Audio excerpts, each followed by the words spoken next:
Interpellé par beaucoup d'acteurs au niveau de nos coalitions entre différentes chambres de commerce, qui était une coalition qui date de 2010, si je ne me trompe. Alors, mais cette coalition, qui était portée par Ibrahima Diagne, après les premières élections, suivi d'un nombre de problèmes, nous avons épongé, nous avons mis à terme les activités de cette coalition. Et aujourd'hui, si quelqu'un parle au nom de cette coalition, cela devait être le président Ibrahima Diagne qui portait la coalition et non à une autre personne. Je précise bien que la coalition n'est portée par personne d'autre que Ibrahima Diagne, qui en son temps avait quitté la coalition.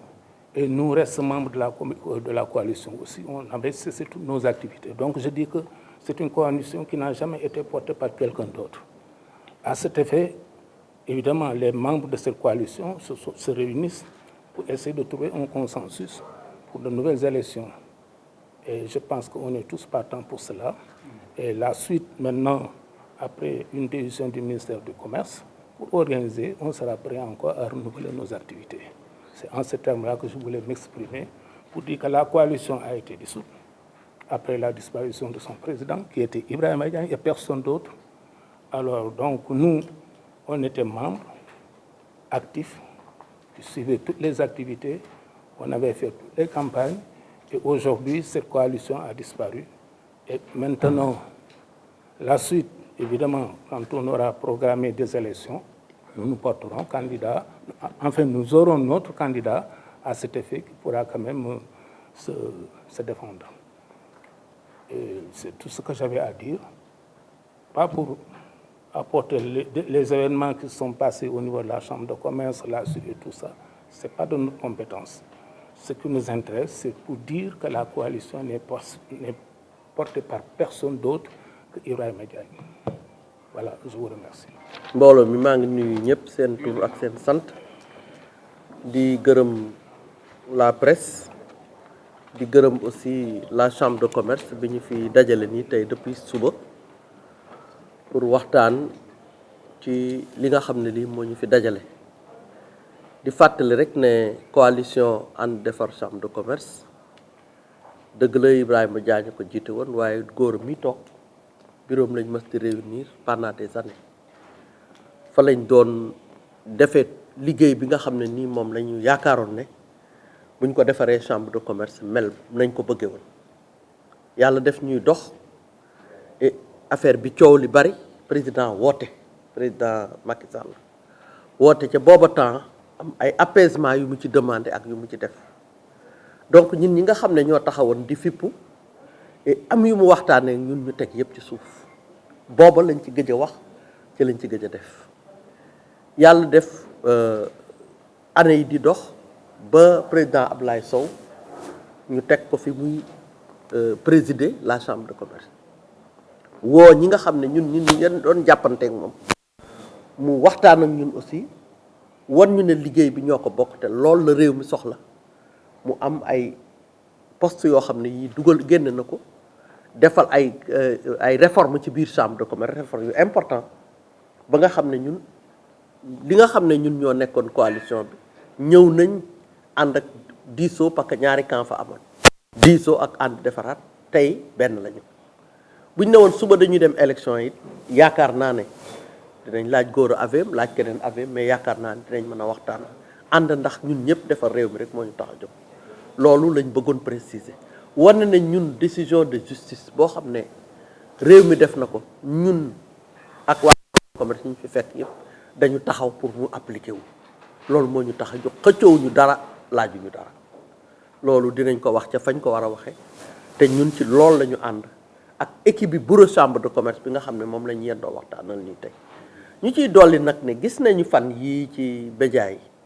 benn doomu aadama buy génn ne mooy wax pour suñu tur bugguma tudd turu kenn waaye dañuy wax ne ñun yónnee ñu kenn te réew mii kuñ fi gënul crédible ëpp la fi maqaama ëpp la fi réalisation ci secteur privé